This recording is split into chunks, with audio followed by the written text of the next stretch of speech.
Baik, selamat pagi anak-anakku yang terkasih. Pada kesempatan kali ini kita akan mempelajari tentang sifat-sifat gereja.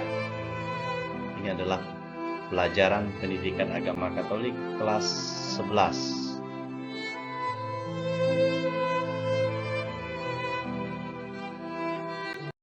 Oke, kita lanjut. Sebelum kita memulai kegiatan pelajaran kita pada hari ini, mari kita awali dengan doa pembuka. Mari kita hening sejenak untuk menyadari kehadiran Tuhan di tengah-tengah kita. Dalam nama Bapa dan Putra dan Roh Kudus. Amin. Allah Bapa yang bertahta dalam kerajaan surga, kembali kami mengucap syukur atas segala anugerah yang boleh kami terima sampai hari ini. Bapa, sebentar lagi kami akan melanjutkan pelajaran kami. Satukanlah hati dan pikiran kami dalam gerejamu yang kudus. Tuntunlah dan bimbinglah kami, agar selalu setia pada ajaran gereja Katolik, di mana kami boleh merasakan kehadiran-Mu. Arahkanlah kami juga untuk selalu setia dan taat kepada kehendak-Mu, seperti para rasul yang setia dan taat demi kemuliaan dan keluhuran nama-Mu. Doa dan permohonan ini kami sampaikan kepadamu ya Bapa melalui perantaraan Putramu Yesus Kristus yang hidup dan berkuasa bersama Dikau dalam persatuan dengan Roh Kudus, Allah sepanjang segala masa. Amin. Dalam Bapa dan Putra dan Roh Kudus. Amin. Baik, sebelum kita melanjutkan pelajaran kita pada hari ini, terlebih kita lihat ada beberapa indikator. Yang pertama itu menjelaskan arti gereja yang satu, kudus, katolik, dan apostolik. Kemudian yang kedua, mendeskripsikan hal-hal yang dapat melukai gereja yang satu. Kemudian yang ketiga, mendeskripsikan hal-hal yang melukai gereja yang kudus. Dan yang keempat, menyebutkan usaha-usaha untuk mewujudkan gereja yang satu. Nah, anak-anak, ini adalah gambar tentang gereja kita yang satu, kudus, katolik, dan apostolik.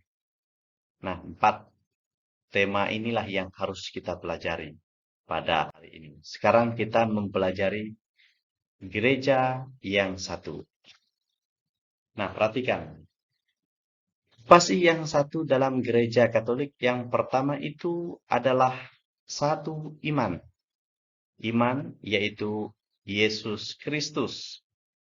Kemudian satu apa lagi? Yang kedua yaitu satu pimpinan. Nah, pimpinan kita yaitu Paus. Jadi hierarki kita itu satu. Kemudian yang selanjutnya yaitu satu kebaktian, satu sakramen. Nah, kita percaya bahwa sakramen gereja Katolik itu 7. Jadi di mana-mana sama. Dan kebaktian gereja Katolik itu sama. Hanya bahasa dan budayanya yang sedikit berbeda. Tetapi pada intinya kebaktiannya itu sama di mana-mana dan di seluruh dunia. Nah, apa sih yang harus kita lakukan untuk mempertahankan gereja yang satu? Yang pertama itu yaitu harus aktif berpartisipasi dalam kehidupan gereja. Kemudian yang kedua, aktif mengadakan kegiatan bersama gereja lain. Nah, atau yang sering kita sebut dengan ekumenis. Kemudian ini berkaitan gereja yang satu.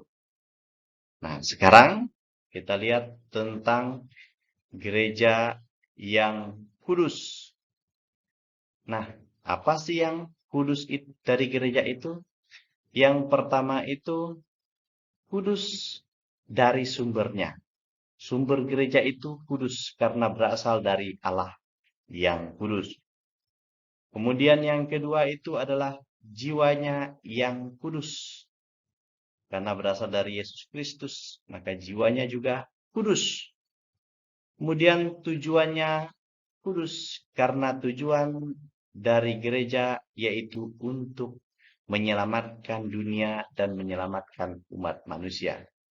Kudus tujuannya. Kemudian unsur-unsur ilahi yang ada dalam gereja itu kudus.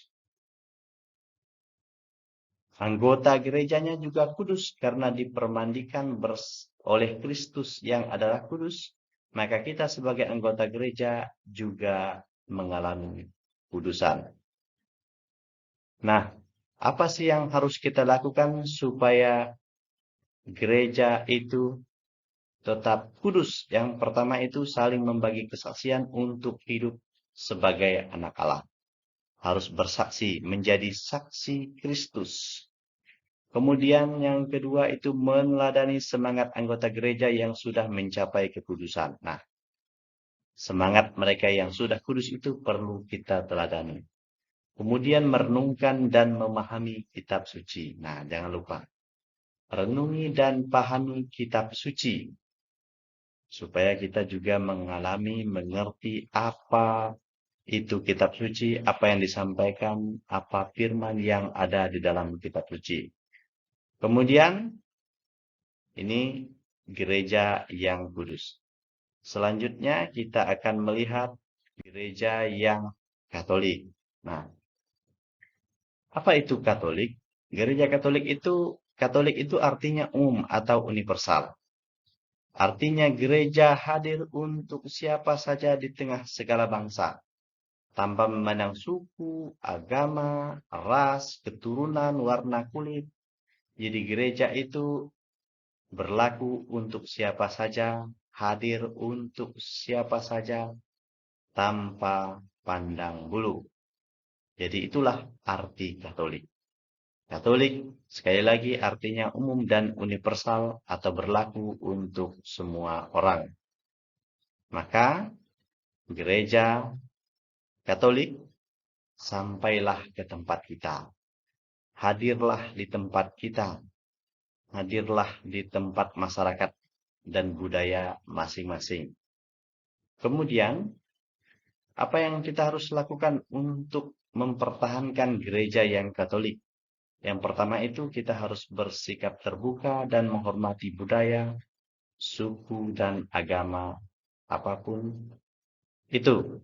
Kemudian terlibat dalam hidup bermasyarakat. Nah, kita harus juga terlibat dalam hidup bermasyarakat, dalam kegiatan di masyarakat. Kemudian yang selanjutnya bersikap terbuka bagi sesuatu dan orang yang baik. Nah, kalau sesuatu yang baik, orang yang baik, jadi wajib kita harus bersikap terbuka. Karena sesuatu yang baik itu pasti datang dari Tuhan. Sesuatu yang baik itu pasti berguna dan pasti bermanfaat untuk kita semua. Jadi kita harus terbuka. Itulah arti Katolik, umum atau universal. Kemudian kita melihat arti gereja atau sifat gereja yang keempat. Nah, sifat gereja yang keempat yaitu apostolik. Apa sih gereja yang disebut dengan apostolik? Apostolik itu artinya gereja yang berasal dari para rasul. Kita tahu bahwa para rasul itu ada 12, kemudian ada satu orang yang berada di luar para rasul, yaitu Rasul Paulus. Kemudian gereja meneruskan tradisi para rasul. Nah, tradisi-tradisi para rasul itulah yang harus kita lanjutkan, yang harus kita teruskan. Nah, saudara-saudariku yang terkasih, anak-anak yang terkasih, kalau seandainya kita misa dari mulai masa Paskah, dari hari Minggu Paskah pertama sampai Minggu Paskah ketujuh, maka di situ kita mendengarkan cerita bagaimana jemaat perdana atau jemaat pertama, kisah tentang mereka. Sebenarnya kalau kita misa selama 7 minggu berturut-turut itu, kita akan memahami sejarah gereja Katolik awal. Sejarah gereja yang pertama, abad pertama. Orang yang pertama bertemu dan mendengarkan Yesus secara langsung, yaitu ke-12 Rasul dan Rasul Paulus. Nah, itulah gereja Katolik, sifat gereja yang apostolik. Artinya gereja berasal dari para rasul. Kita juga mendengarkan bagaimana cerita Saulus yang berubah menjadi Paulus, seorang Paulus rasul yang terkenal yang menyebarkan agama Katolik Yesus Kristus sampai ke daerah Asia. Nah, kita lihat apa ya yang harus kita lakukan agar keapostolikan sifat gereja ini tetap bertahan, yaitu setia kepada Injil sebagai sumber iman para rasul. Nah, jadi Injil itulah yang harus kita pelajari, yang harus kita taati, harus setia kepada Injil. Kita harus menjadi Injil yang hidup. Kemudian setia kepada hierarki sebagai pengganti para rasul. Nah, hierarki.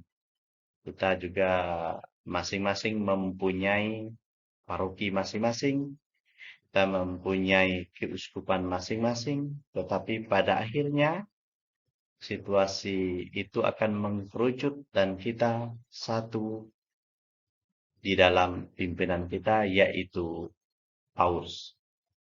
Nah, baik, sekarang kita akan membahas tentang tantangan dari gereja yang satu, kudus, katolik, dan apostolik. Yang pertama itu, gereja yang satu. Gereja Kristus itu satu, tetapi dalam kenyataan gereja itu terpecah-pecah. Kemudian yang kedua, kudus. Gereja kita telah ditandai dengan teladan-teladan kekudusan yang luar biasa dalam hidup para kudus sepanjang masa.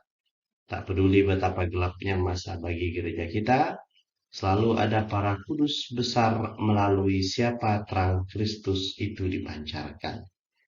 Kemudian yang ketiga, yang Katolik. Kekatolikan gereja tidak berarti bahwa gereja meleburkan diri ke dalam dunia.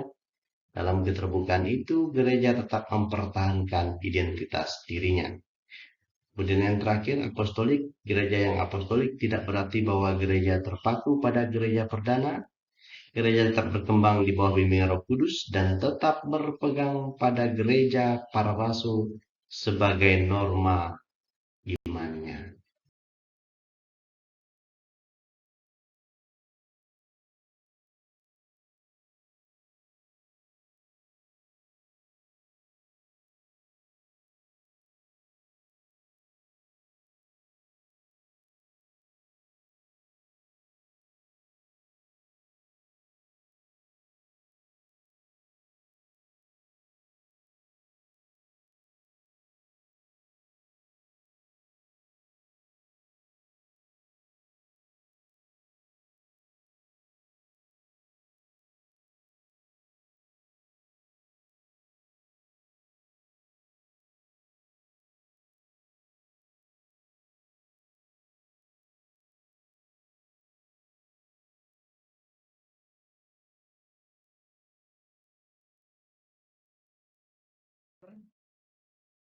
Kita akhiri kegiatan kita dengan doa penutup. Mari kita bersunnah untuk menyadari kehadiran Tuhan di tengah-tengah kita. Kita kembali angkat tanah kepada Kristus dalam nama Bapa dan Putra dan Roh Kudus. Amin. Allah Bapa yang bertahta dalam kerajaan surga, kembali kami mengucap syukur atas segala anugerah yang boleh kami terima pada pelajaran hari ini. Bapa, tuntunlah dan bimbinglah kami, anak-anak-Mu, agar mampu untuk bersatu dalam iman dan kudus dalam perbuatan. Kuatkanlah kami agar selalu setia dalam pelajaran gereja Katolik dan berani menjadi saksi kebesaran-Mu seperti para rasul. Doa dan permohonan ini kami sampaikan kepadamu melalui perantaraan Putramu Yesus Kristus yang hidup berkuasa bersama Dikau dalam persatuan Roh Kudus, Allah sepanjang segala masa. Amin. Dan Bapa dan Putra dan Roh Kudus. Amin. Oke, pelajaran kita selesai pada hari ini. Terima kasih. Tuhan Yesus memberkati. Amin.